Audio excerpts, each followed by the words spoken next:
తిరుపతి జిల్లా Sullurpeta Narayana school bus బోల్తా తడమండలం బోడిలింగాలపాడు జాతీయ రహదారిపై విద్యార్థులను తీసుకువెళ్తున్న సూళ్లూరుపేట నారాయణ స్కూల్ బస్సు అదుపు తప్పి బోల్తా పడింది. బస్సులో 30 మంది విద్యార్థులుండగా పలువురికి గాయాలయ్యాయి.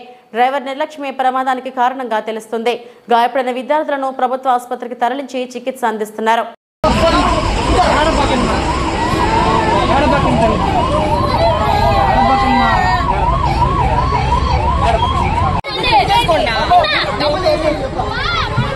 అన్న అందరిని ఎక్కించాను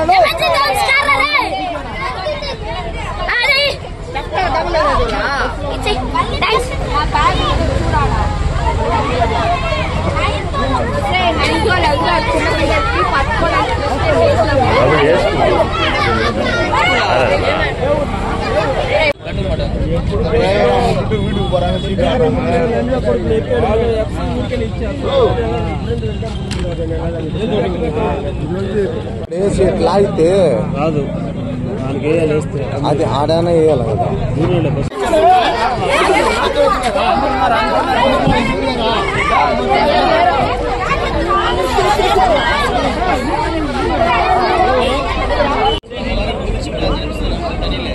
వీళ్ళు శ్రీ సిటీ వల్ల నేషనల్ హైవే వల్ల శ్రీ సిటీ వల్ల